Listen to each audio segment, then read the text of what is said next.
Oke, selamat malam teman-teman. Selamat malam Nathan. Pada pertemuan kali ini kita akan membahas mengenai application layer, di mana application layer ini adalah bagian daripada ISO 7 layer ya.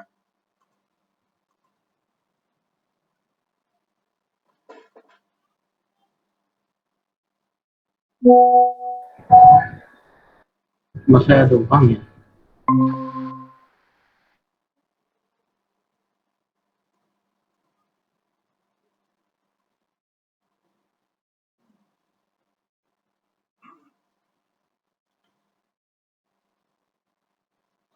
Adapun application layer ini berkaitan dengan aplikasi yang ada pada komputer ya, atau program yang berjalan pada komputer yang mana digunakan atau dipakai oleh user.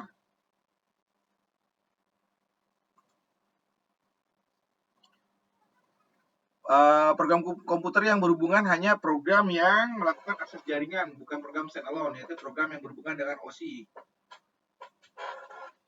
Jadi application layer itu program yang berhubungan dengan jaringan. Kalau misalnya aplikasi tersebut tidak terhubung dengan jaringan, maka dia tidak termasuk ke dalamnya ya. Contohnya aplikasi word processing. Dia adalah sebuah aplikasi buatan Microsoft, atau juga bisa dengan buatan open source ya, word processing. Aplikasi ini digunakan dalam hal kita mengelola atau mengolah sebuah teks ya, file teks, sehingga program ini tidak termasuk ke dalam OSI.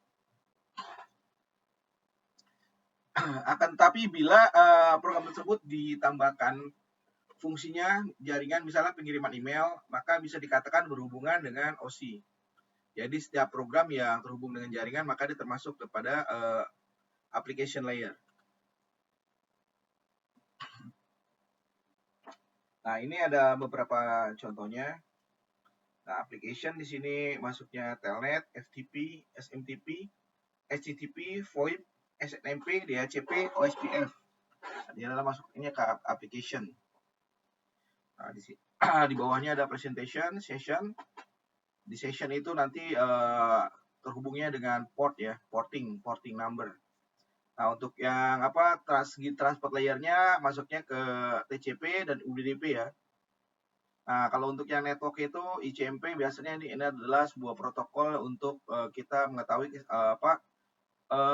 status hold daripada sebuah jaringan ya. Ya kayak semacam ping, tracer gitu kan. Nah, internet protokol, ARP. Nah, data link ini dan juga physical.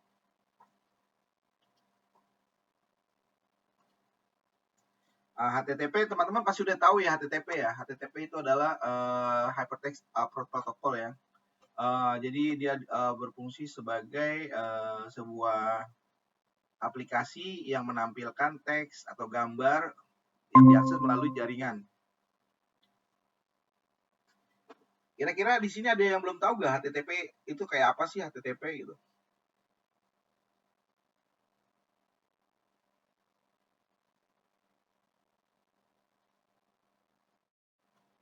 Oke.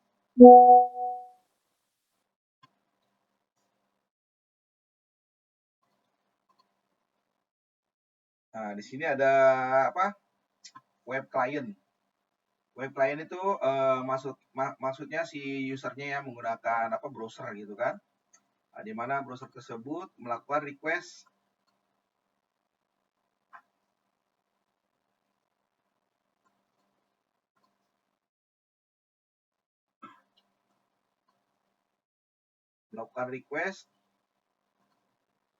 di sini ada HTTP request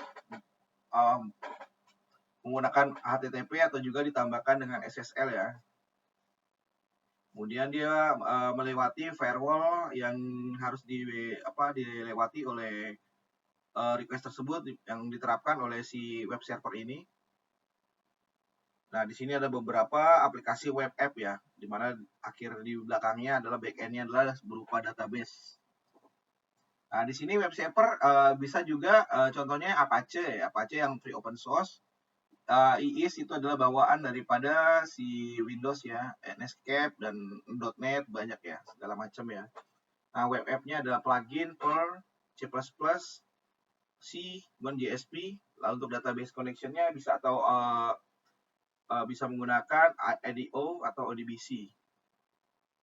Nah, untuk yang kemudian setelah melakukan request, maka dari sini juga diizinkan untuk reply, maka dia reply menggunakan HTML, JavaScript, PBScript yang ada di aplikasinya ini ya, atau web app-nya.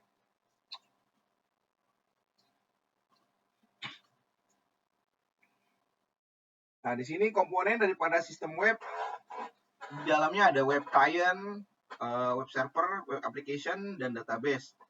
Di mana web client berfungsi meminta layanan ke web server ya, seperti yang kayak browser-browser yang kalian pakai gitu kan. Web server berfungsi memberikan layanan ke web client. Apabila membutuhkan web client, permintaan akan diteruskan ke web application untuk diproses. Jika web application membutuhkan database untuk mengambil data, maka akan meneruskan permintaan ke database, di mana hasil web application akan diteruskan ke web server untuk dikembalikan ke klien yang meminta. Jadi jika requestnya sesuai, maka akan di-reply ke si klien tersebut. Jika web application didukung oleh database, maka web tersebut bisa menjadi sebuah web yang dinamis ya, atau bisa berubah-ubah sesuai permintaan klien dan sesuai dengan konten yang ada di dalam web tersebut. Sampai sini ada pertanyaan nggak? Nanti kita ada ini ya application layer menggunakan ini ya, praktek dengan Cisco Packet Tracer ya hari ini ya. Ada pertanyaan nggak kira-kira?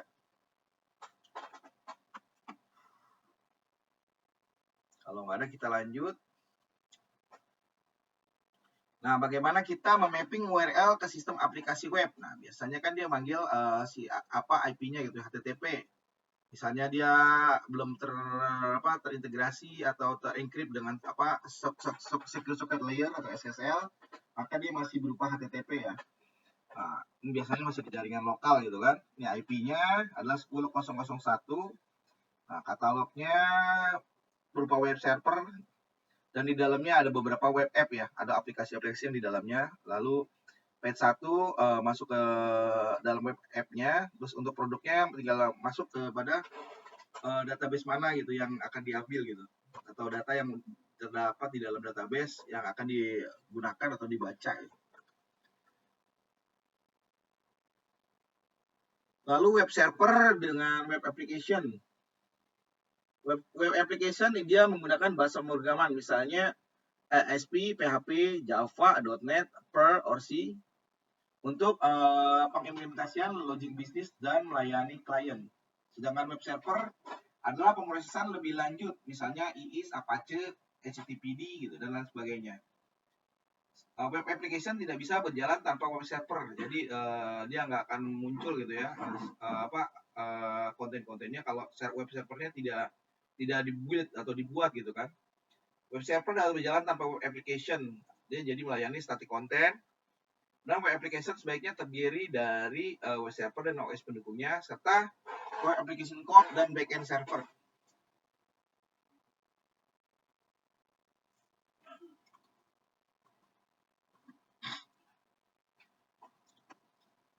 Nah, untuk web server, di sini client dan server melakukan komunikasi menggunakan Hypertext Transfer Protocol atau HTTP, di mana client dan server membuat sebuah TCP connection.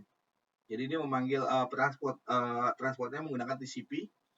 Lalu klien melakukan permintaan konten, maksudnya konten yang ada di si web server tersebut ya. Kemudian server memberikan konten yang diminta. Nah, jika sudah maka sudah nggak ada aktivitas lagi close connection, jadinya bersifat tidak berkontinu gitu ya. Seperti ini contohnya web client browser, dia melakukan HTTP request dan ada web server. Oh, ternyata dia mau buka menu nilai. Oke, di sini ternyata ada, dicek ke sisi web server, ke sisi backend-nya. Ternyata ada database-nya tentang nilai. Nah, maka dia akan kembalikan lagi kepada si web client-nya.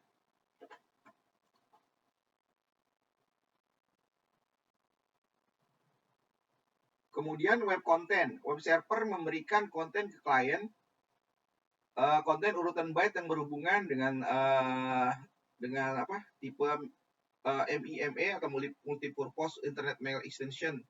Contoh tipe MIME itu teks atau HTML ya, atau HTML dokumen, text plain, unformat text, lalu application PostScript dokumen, image atau GIF atau binary image encode in GIF format. Lalu image JPG, binary image encode in JPEG format. Nah, ini ada perbedaan daripada static dan dynamic content. Maksudnya static ya seperti kayak web company profile, web tampilan toko doang, tapi dia nggak menjual apapun atau tidak ada konten di dalamnya. Static content adalah konten yang disimpan dalam file yang diberikan sebagai respon ke permintaan HTTP. Contoh HTML file, image, audio, clips. Sedangkan dynamic content adalah konten yang dihasilkan on the fly sebagai respon permintaan HTTP. Contoh konten yang dihasilkan oleh program yang dijalankan oleh server atas permintaan klien.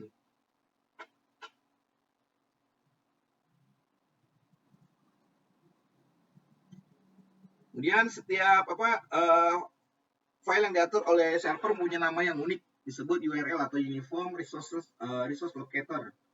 URL unik untuk konten statik seperti ini, misalnya HTTP CMU edu, ini portnya 80. Biasanya kalau port 80 itu udah default ya, nggak perlu dipakai lagi ya. Kecuali ada beberapa port yang sama gitu ya, dengan beberapa aplikasi dalam satu komputer tersebut atau dalam satu web server tersebut. Jadi kita harus beda-bedakan berdasarkan portnya. Nah, di sini biasanya tampilan index HTML. File yang dipanggil adalah index HTML atau file awalnya ya, dimanage oleh web server pada wcms.edu yang siap melayani permintaan pada port 80. Sedangkan URL konten dinamis dia seperti ini, misalnya portnya 8000 ya. File yang dieksekusi adalah header, dimanage oleh web server pada wcms.edu yang siap melayani permintaan pada port 8000 dengan argumen string 15.000 dan 213. Contohnya penggunaannya adalah detik.com gitu ya.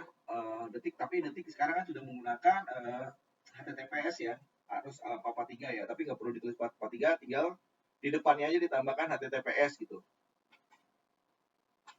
Siapa menggunakan suffix atau index.html untuk menentukan apa permintaan untuk static atau dynamic content. Jadi ketika si web detik.com kita akses, dia akan mengarahkan ke index.html ya. Nanti ditampilkan index.html itu nanti tampilan homepage awalnya seperti apa, nanti tergantung di sininya ya. Nanti dia juga mengatur arah-arah kemana gitu kan. Kemudian menentukan apakah permintaan untuk static atau dynamic content. Mencari file pada sistem inisial dalam suffix menyatakan home directory untuk konten yang diminta. Minimal suffix adalah root ya, yang merupakan default homepage untuk server ya, yakni index.html. Metode HTTP untuk yang get dia memberikan static atau dynamic content. Sedangkan post dia memberikan dynamic content.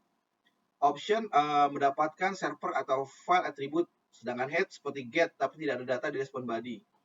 Put untuk mengirim file ke server, delete menghapus file pada server, trace echo request di respon body, di mana ini digunakan trace untuk debugging gitu ya koneksinya. Permintaan HTTP adalah request line diikuti oleh request header. Request line misalnya metode URL version atau version dari request versi 1 ya, tapi ini sekarang udah versi di atasnya ya, karena dari segi keamanan ya. Metodenya get, post, option, head, put, delete, or trace. Kemudian HTTP respon adalah respon line diikuti oleh respon header. Respon line version, status code, status message. Version adalah berupa HTTP version dari respon.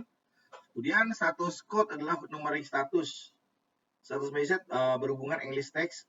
Kemudian 200 oke, berarti request ditangani tanpa error. Sedangkan 403 biasanya forbidden ya. Misalnya kita mengakses file yang belum dibuka aksesnya gitu kan. Biasanya di manajemen usernya ya.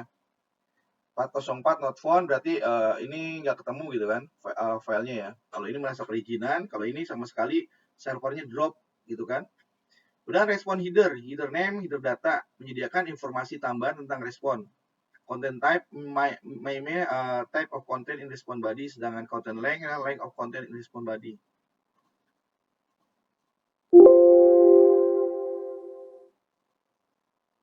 Nah, ini adalah trivial file transfer protocol. Merupakan transfer file antara dua host tanpa memerlukan pengenalan authentication terhadap user yang memakai. Jadi dia bisa langsung ya sebagai anonymous bisa melakukan transport daripada data menggunakan port tersebut. File dapat ditransfer dengan hanya menunjukkan nama file tersebut, kemudian user account dan password tidak diperlukan untuk transfer file dengan TFTP. Biasanya perlu dibatasi jenis file yang dapat ditransfer. TFTP kebanyakan dipakai untuk menghubungkan workstation yang tidak memiliki disk drive maupun hard drive ke server untuk mendownload boot image dari sistem operasi pada saat booting. Router Cisco menggunakan protokol ini untuk membentukkan informasi tabel routing antar peralatan router yang ada. Protokol TFTP cukup kecil dan efisien untuk diterapkan pada boot room. Biasanya ya kalau si Cisco ketika kita pengen upgrade firmware ya, kita pasti menggunakan protokol ini ya, TFTP ya. Nah, ini contohnya TFTP kliennya, TFTP server. Nah, telnet juga untuk mengakses sebuah konten pada sebuah jaringan ya. Dia merupakan protokol yang digunakan melakukan koneksi komputer jarak jauh menggunakan mode teks. Hasil review menyamai seperti terminal yang terkoneksi untuk host secara remote berjauhan. Prinsip kerjanya menggunakan TCP sebagai protokol transport mengirimkan informasi dari keyboard kepada user. Telnet untuk klien dijalankan pada workstation user. Server telnet yang dijalankan pada host. Nah, ini contohnya ketika kita nge-remote gitu ya menggunakan telnet, port telnet masuk di sini asal telnetnya dibuka gitu ya. Tapi demi keamanan sepertinya sebaiknya ditutup ya telnet ya. Kita kalau mau nge-remote behind the firewall, kita lewatin dulu menggunakan VPN ya, baru nanti terserah mau pakai telnet kah, mau pakai SSH gitu kan. Nah, ini FTP ya, teman-teman yang udah pernah ya FTP ya. Nah, sekarang ini teman-teman coba kita langsung ke praktek aja ya. Kelihatan nggak sih ini?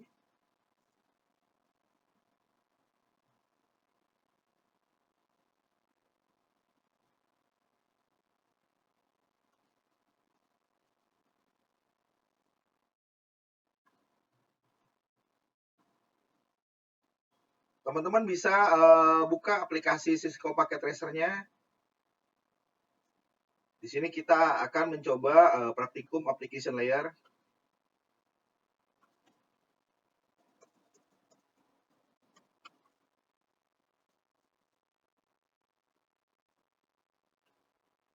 Nah, di mana di sini bahan yang digunakan aplikasi Packet Tracer. Kemudian kita buat juga di sini ada beberapa server ya. Pertama server HTTP yang tadi ya, server web browser gitu kan. Kemudian server DNS, server DHCP, dan server FTP ya. Untuk kliennya kita bagi ada 3 dan switch. Silakan teman-teman dibuka aplikasi Cisco Packet Tracer-nya, kemudian dibuat seperti ini.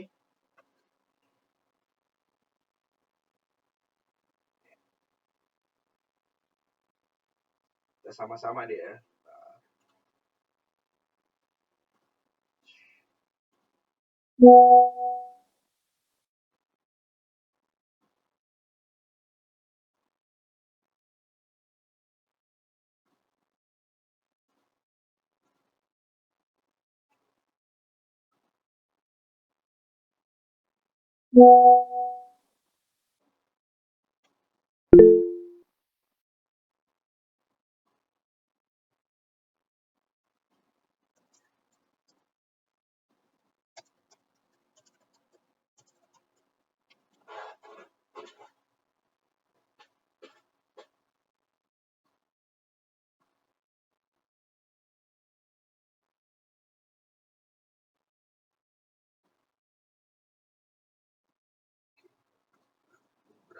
server tuh 2, 3, 4 server.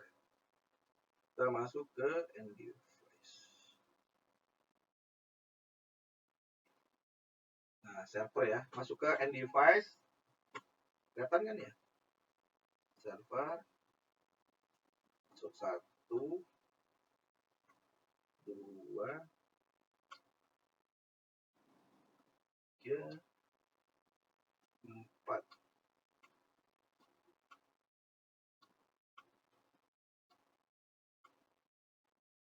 Kemudian switch.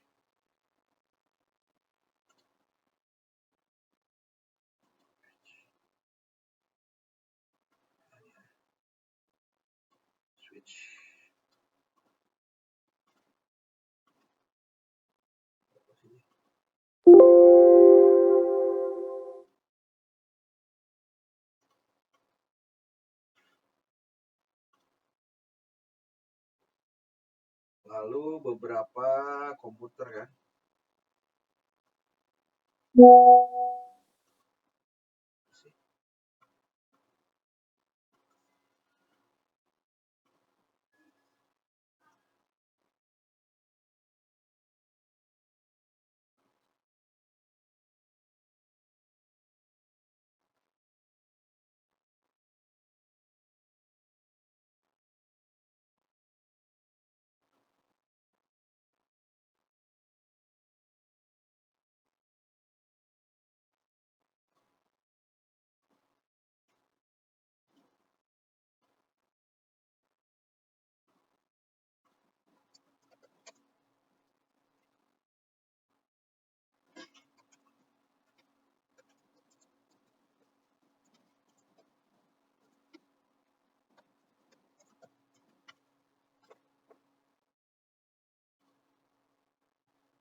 Oke, switch. Kemudian kita tambahkan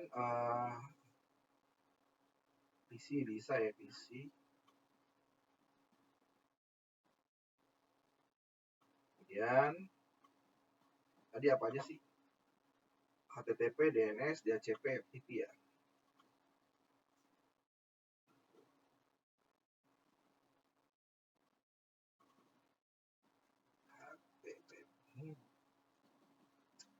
HTTP server, web server lah. Web server.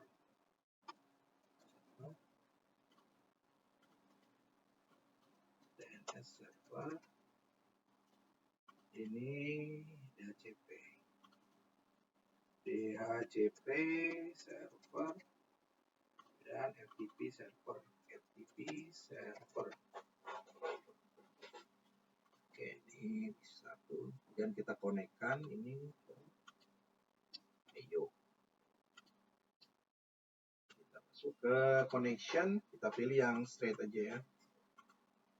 Straight 0, masuk ke sini, kemudian initial.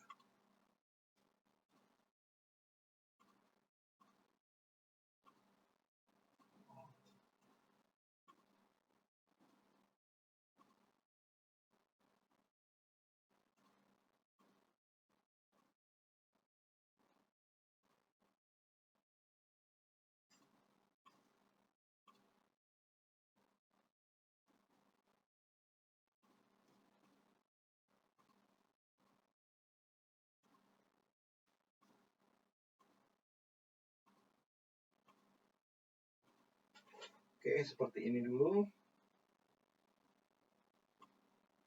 Lalu kemudian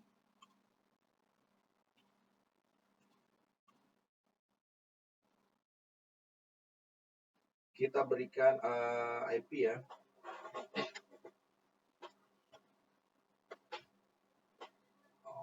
Yang PC 1 itu statik, sedangkan PC 0 statik IP-nya, sedangkan PC 1, PC 2 itu DHCP. Oke, kita coba masuk ke PC-nya dulu. Tadi berapa IP-nya? Teman-teman bisa juga download ya aplikasinya. Filenya. Saya masukin ke PA dulu.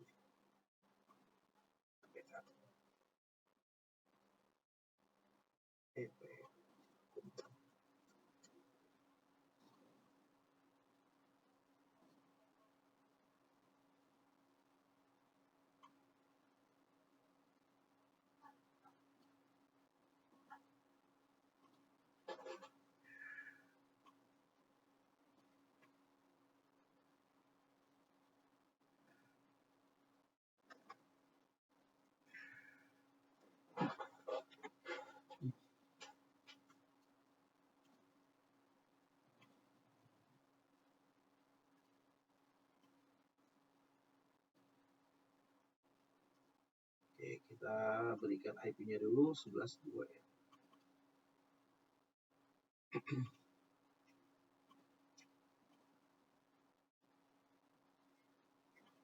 Terus 92 168 11.2. Ini sama gateway-nya 192 168 11.1. DNS-nya belum ya. Oke. Ini kemudian HTTP servernya 11.3, DNS-nya 4503. HTTP-nya 3.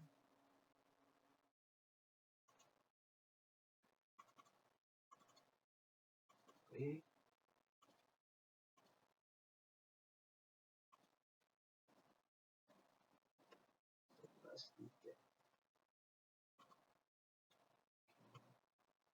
Ini 4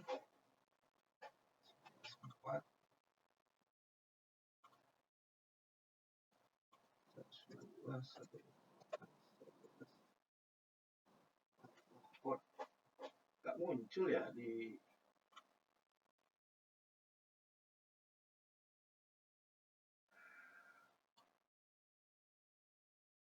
kalau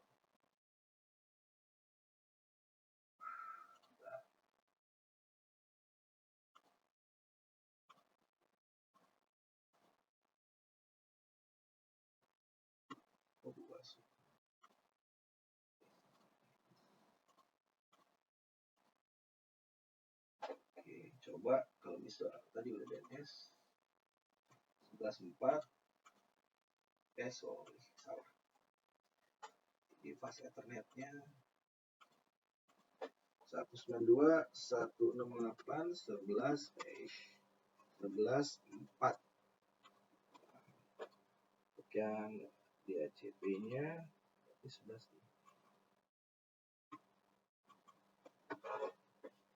5 config 192 168 11.5.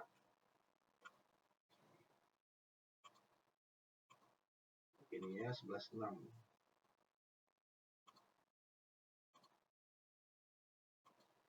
168 11.6. Oke, kemudian ini dulu.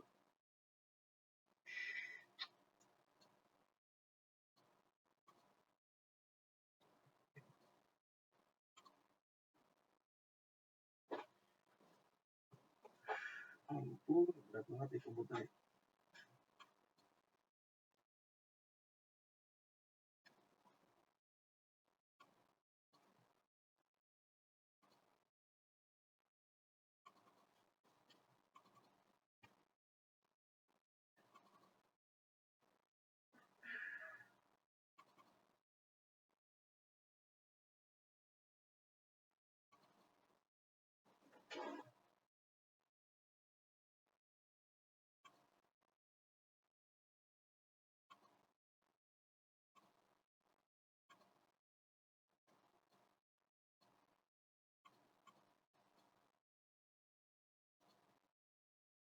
Oke, kita coba lihat lagi 11.4 plus 5 11.6 kan.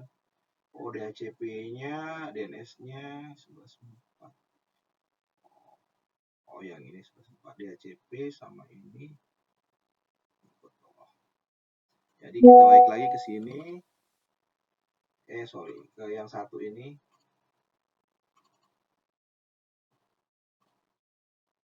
Kita masuk ke setting, ke gateway-nya 11.4. DNS-nya. Kok gateway sih DNS, sorry.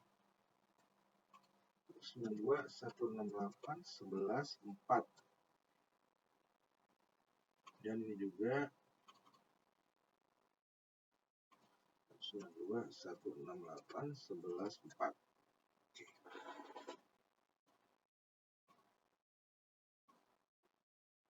Oke.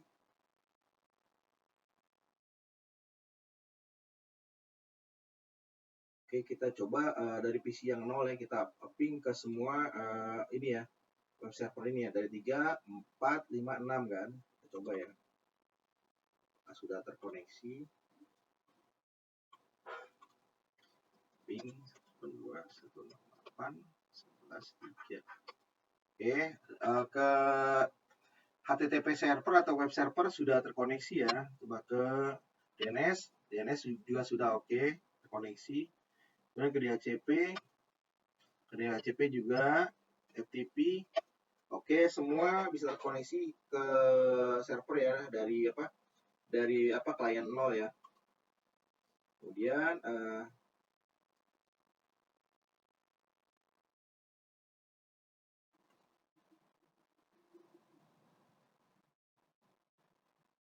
kita konfigurasi HTTP servernya gitu ya. Kita masuk ke servernya. Nanti kita enablein HTTP dan HTTPS-nya ya. Kita coba aplikasi service.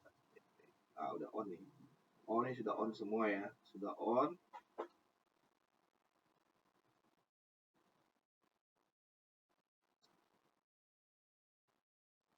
Dan kita edit pada indeks HTML-nya.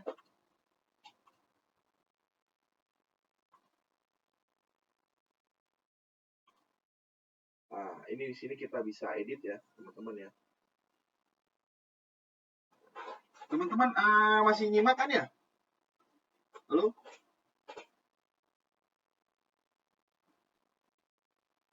Masih, Pak. Oh, oke, siap. Ini kemudian edit indeks HTML, maksudnya yang tadi HTML itu yang di root-nya tuh indeks HTML ya. Oke, kemudian kita coba rubah gitu kan, seperti ini.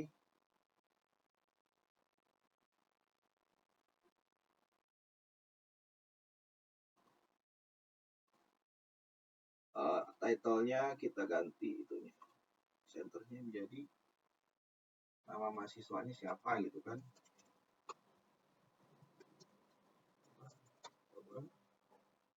Dan kita save. Yes. Oke. Kemudian cek hasilnya melalui web browser PCO atau web browser. Kita lihat di PC 0 gitu kan. Kita coba cek di PC 0, kita browsing.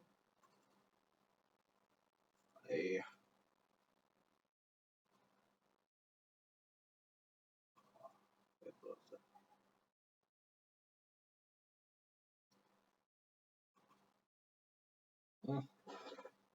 Banget ya.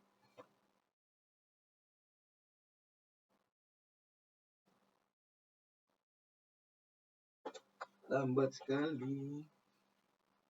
Berapa sih ini? Manajernya.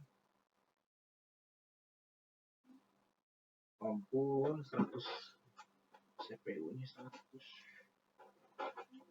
Oke, ini new browser. Kita ketik URL-nya. Berapa tadi HTTP yang si web servernya? 3 kan, IP-nya kan 168.11.3 gitu. Kita coba ya. Kita coba koneksi. Nah, ini seperti ini bisa ya, tuh kan tampil Sapswida. Berarti menandakan bahwa web server tersebut sudah aktif gitu kan, sudah jalan gitu. Kira-kira ada pertanyaan nggak dari proses tadi sebelum kita lanjut? Gimana, Nathan? Ada pertanyaan nggak?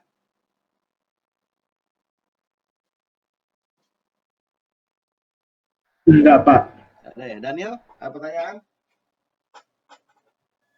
Aman. Niko, aman.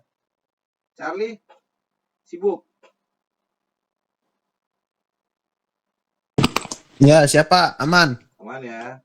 Oke, nggak ada pertanyaan. Kita lanjut aja ya. Oke, kemudian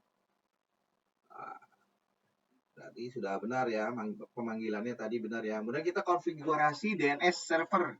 Apa sih fungsi daripada DNS server ya, atau domain name server? Jadi dia mentransformasikan atau mentranslate domain dari domain di pointing menuju ke IP address gitu kan.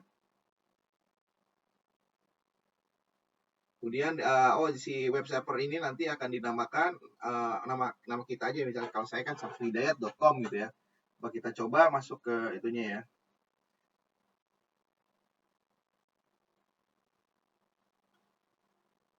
Oke, kita masuk ke DNS-nya, DNS server, ke servisnya lagi, kita close, dan kita masuk ke ini, close dulu. Kita masuk ke DNS server, masuk ke services, ke DNS. Oh, ini belum hidup ya, di on kan dulu. Oke, kita buat penamaan gitu kan. Misalnya tadi samsuhidayat.com, tipe A, tipenya recordnya A gitu ya, A record gitu. Kemudian kita pointing IP-nya berapa sih tadi? Nyata IP-nya 168.11.3 gitu kan. Kemudian kita add, lalu kita save. Name should not be empty. Mana nih? Udah kan? Oke, lalu seperti ini ya tadi ya, masuk. Ini A-record. Kemudian juga kita bikin siname-nya ya. Selanjutnya buat alias nama domain tersebut dengan nama praktikum.com. Sehingga ketika mahasiswa.com akan diarahkan ke nama mahasiswa.com. Oke, kita coba. Masih di DNS tadi. Kita add lagi praktikum.com. Praktikum.com. Masuknya ke Cinem. Kemudian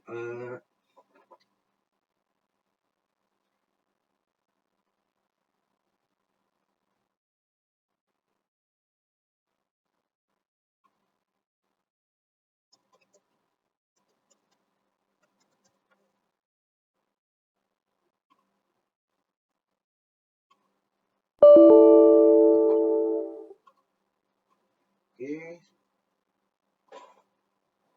Kemudian kita uji lagi melalui PC 0 ya, yang sudah ada IP-nya ya. Coba. Kita panggil kembali browsernya.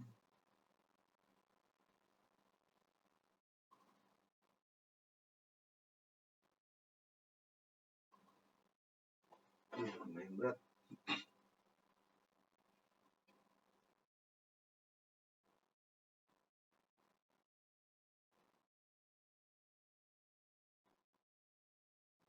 Ampun.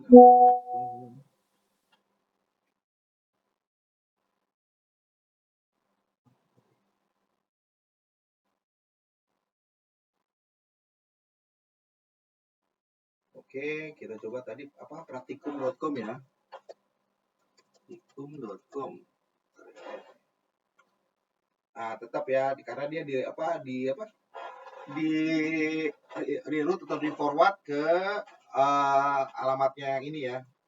Jadi ketika manggil dia, maka tetap akan memanggil web utamanya atau indeks HTML-nya gitu. Kira-kira ada pertanyaan teman-teman? Sampai sini kita menggunakan DNS, web server, tuh DNS server. Kira-kira ada yang terbayang nggak atau ada yang ingin ditanyakan gitu?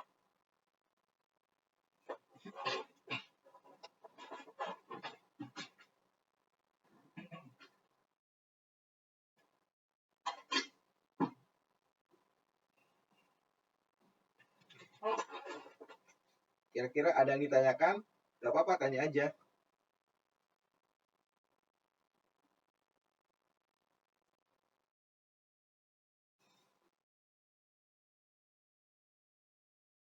Uci, ada yang ditanyakan, Ci? Udah bikin kayak gini nggak di rumah?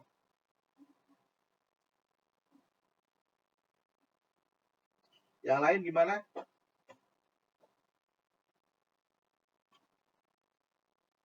Oke, kalau nggak ada kita lanjut aja lagi ya ke materi berikutnya. Tadi kan sudah kita testing DNS servernya ya. Kemudian kita lanjut ke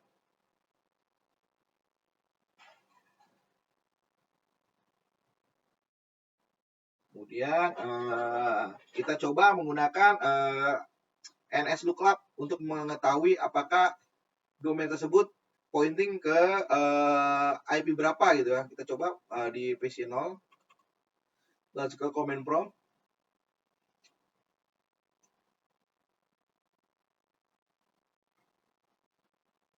Ke command prompt kita coba NS lookup samsuhidayat.com. Oke, ternyata sudah benar ya arahnya ya. Bahwa domain samsuhidayat.com itu mengarah ke IP 192.168.11.3. Bagaimana kalau kita coba tes yang praktik.com ya. Coba NS lookup praktikum.com. Oh, sama ya. Oke, selanjutnya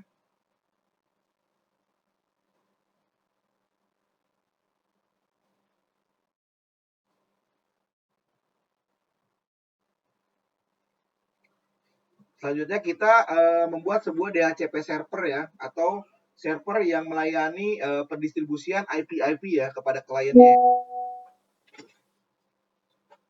atau distribution host control protocol ya. Skenario yang akan dijalankan adalah pada PC 1 dan PC 2, di mana PC 1 dan PC 2 itu kan belum dikasih IP ya. Kita pengen tahu nih gimana supaya si dia itu sudah dapat IP apa belum. Oke, kita coba cek dulu ya yang di PC 1 sama PC 2 ya.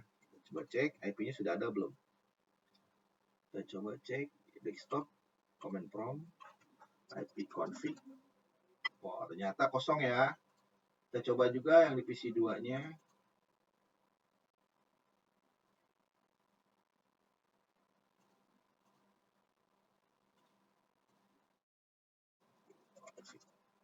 Oke, ternyata masih kosong ya. Oke, bagaimana supaya dia dapat IP gitu kan?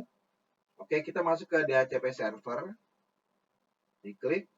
Kemudian kita masuk ke service. Ada. Kemudian kita buka DHCP, arahkan ke DHCP. Kita jalankan, dia sudah menuju pakai, ini ada interface yang akan mendistribusikan IP-IP tersebut ya. Service-nya kita jalankan gitu kan.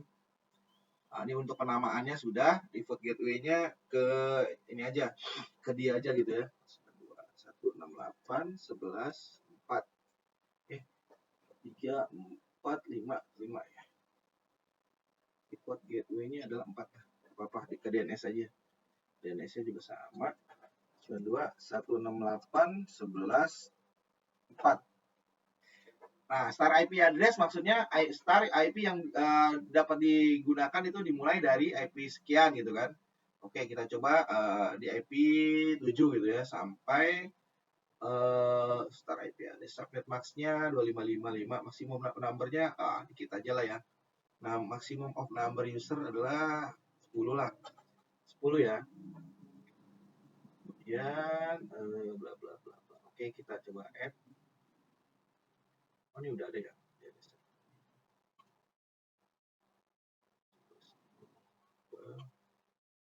Base-nya jangan 0 dong, 10. Jadi maximum number-nya 10. Oke, kita save. Oh, default gateway-nya arahkan ke yang DNS aja lah. 2.168.11.4. 92.168.11.4. Kita save. Oke, sudah di save ya. Kemudian apalagi gitu kan. Nah, kita coba si ininya, usernya sudah dapat IP atau belum. Kita coba cek. Kita cek dulu di config-nya, di IP.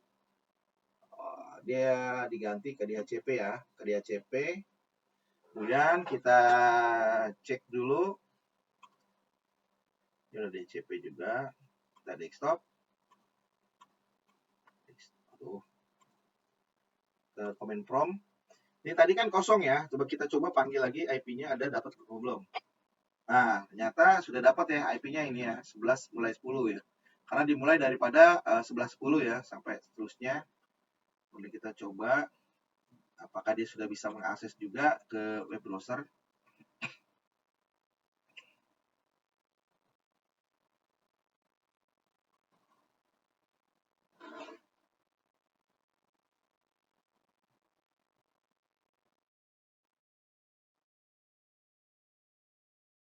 Lama ya.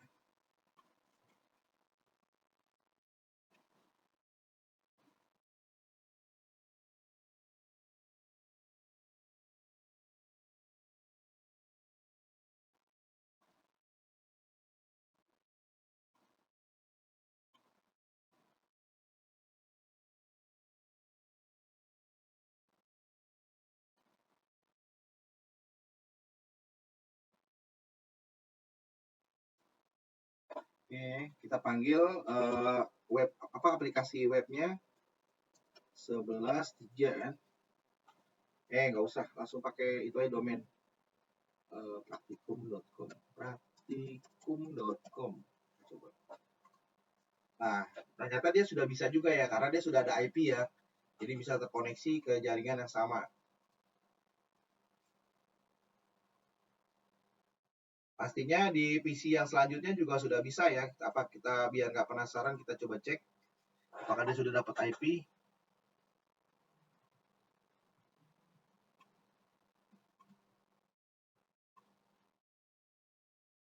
Kita coba lagi. Nah, ternyata mana dia? Ethernet. Oh, karena belum diaktifkan DHCP-nya ya, belum dipilih. Ini sudah, ini DHCP, ininya juga DHCP. Ini DHCP. Oh, ini udah dapat nih. Kita coba.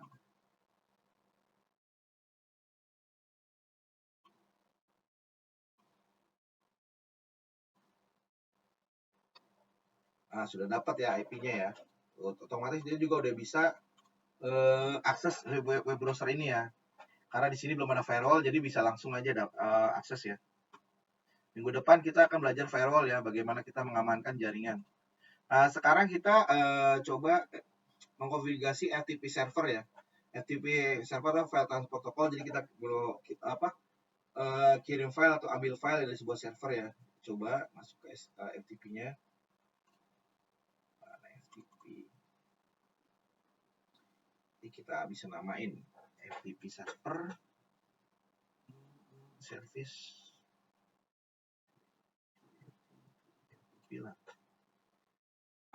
username-nya coba passwordnya 123456. Bisa write, read, delete, rename, list, add. Ini ada ya, add. Oke, kita coba akses. Kita namain dulu nih FTP-nya biar nggak manggilnya IP. Gimana caranya? Oke, kita bikin lagi di sini catatan atau record daripada si DNS-nya ya. Nah, kita tambahkan lagi, namain ftp.samsuhidayat.com. Nah, kita coba masukkan kembali, adresnya adalah 192.168.11.6 gitu kan.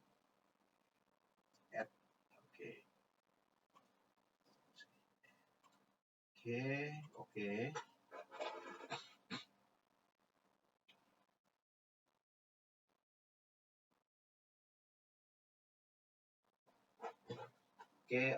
Coba buat file baru di PC 2 ya. Kita coba di PC 2. Kita masuk. Jadi di sini dia akan menulis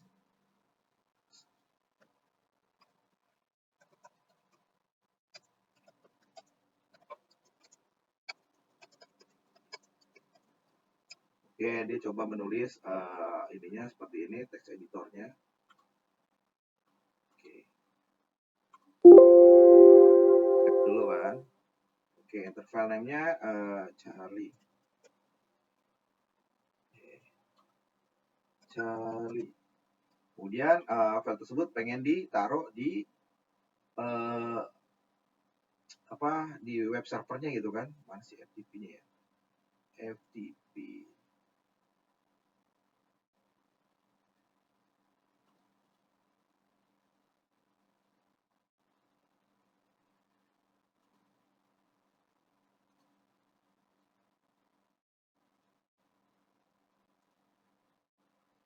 Ini pakai aplikasi apa sih?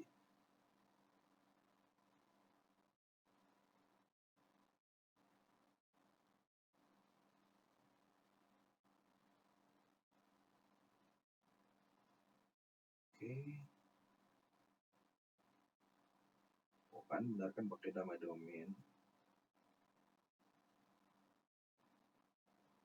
Oh, dia pakai command prompt. Oke, kita coba ya.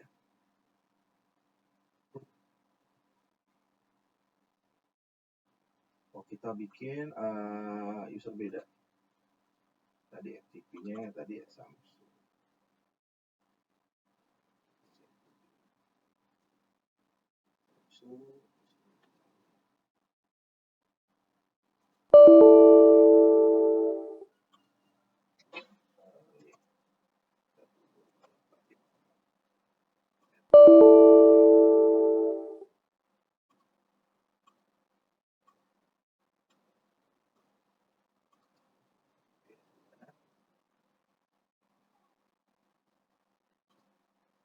Oke, kita coba di sininya. Dia masuk command prompt.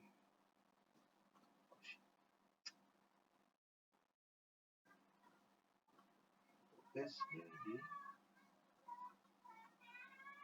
filenya. Jadi ini belum pakai aplikasi ya, masih menggunakan command prompt.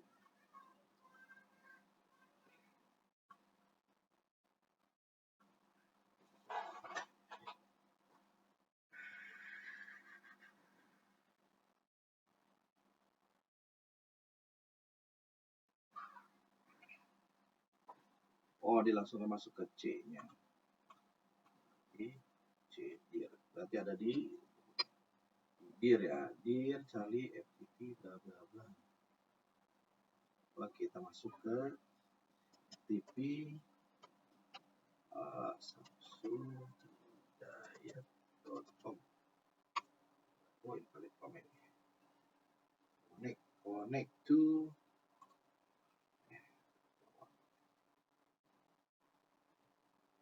iya benar kan?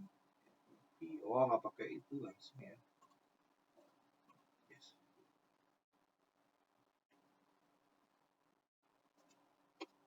Oke, masuk username-nya pakai tadi punya saya Samsung. Error.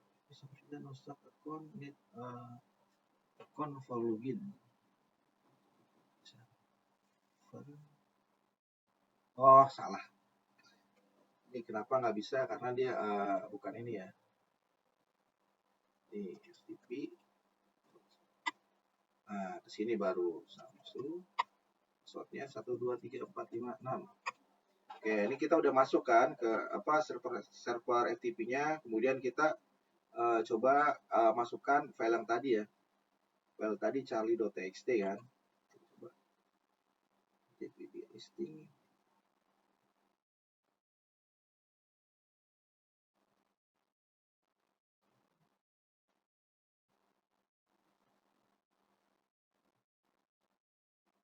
Oke, kita coba dir ke dir.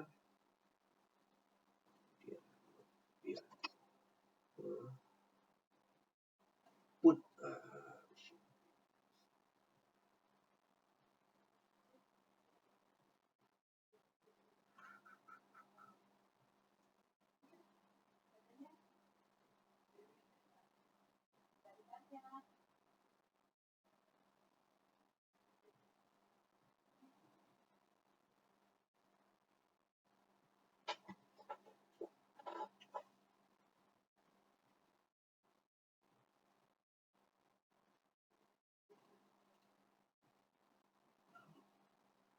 oh dia belum.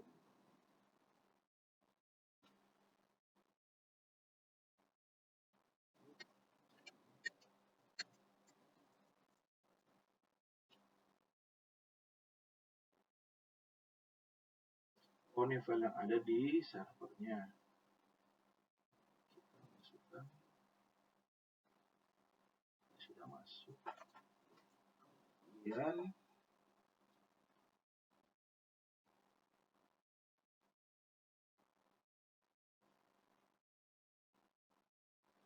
kita aja langsung ya.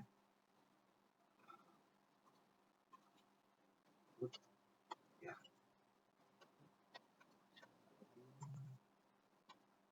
TXT. Oke, filenya udah dikirim gitu filenya ke FTP server. Kita coba cek.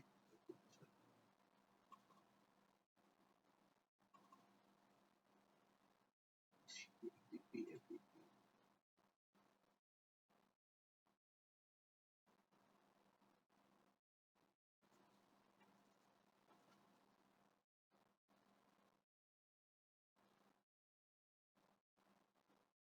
Nah, ini udah ada ya, filenya charlie.txt udah ada di server.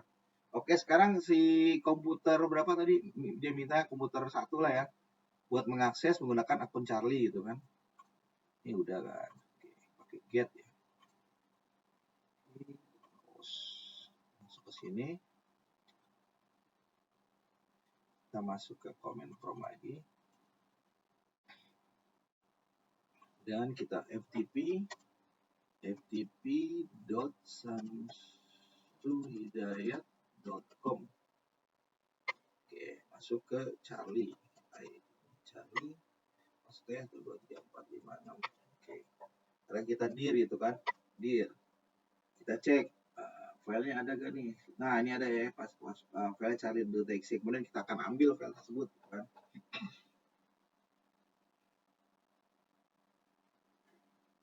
Get. Kita pakai get.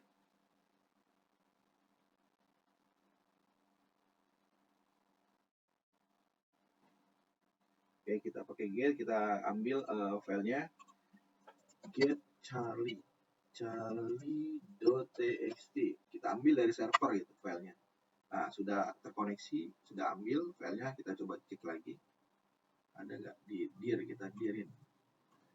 Kan udah kan, kita exit. Quit. Kemudian kita coba dir.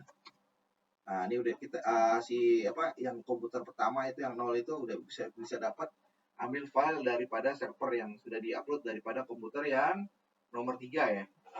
Dan sampai sini teman-teman ada yang ingin tanyakan nggak? Kira-kira apa di mana letak bingungnya gitu?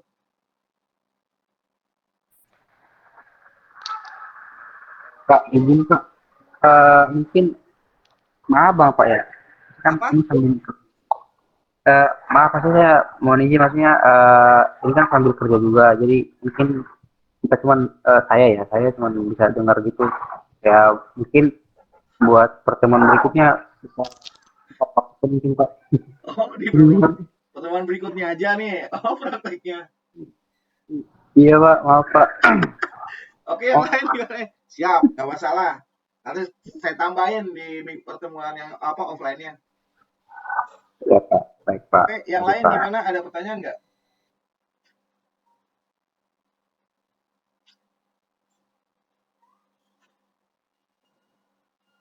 Kira-kira ada apa yang bingung gitu? Suci, tumben Suci diem aja nih. Habis buka puasa dia Pak. Habis buka puasa dia Pak. Masya Allah, Ya, tabarakallah. saya. Siap. Supaya rezekinya lancar, sehat selalu, tentunya didekatkan, yang jahat Amin. dijauhkan. Amin. Terima kasih Pak, amin. Oke, kira-kira ada pertanyaan nggak nih? Kalau nggak ada, ya kita fokus di offline kan. Tapi saya minta teman-teman untuk minggu depan kan offline-nya banyak tuh.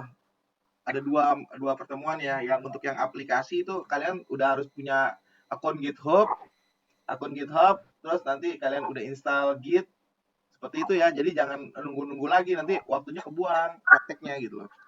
Terus yang untuk yang ini sebisa mungkin teman-teman udah pada install Cisco Packet Tracer-nya ya. Terus nanti kalau misalnya sempat kita main di firewall gitu kan. Oke Pak. Oke, minggu depan kita. yang lain ada pertanyaan nggak? Kira-kira. Daniel, aman nggak? Apa masih bingung?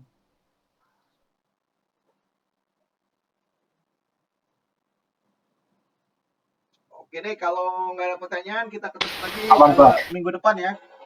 Di offline ya. Baik Pak. Oke, Iya, Pak. teman-teman ya semua ya. Selamat malam ya. Pak. Baik Pak. Terima kasih, Maaf Pak ya. Malam, Pak. Terima kasih, Pak. Yuk.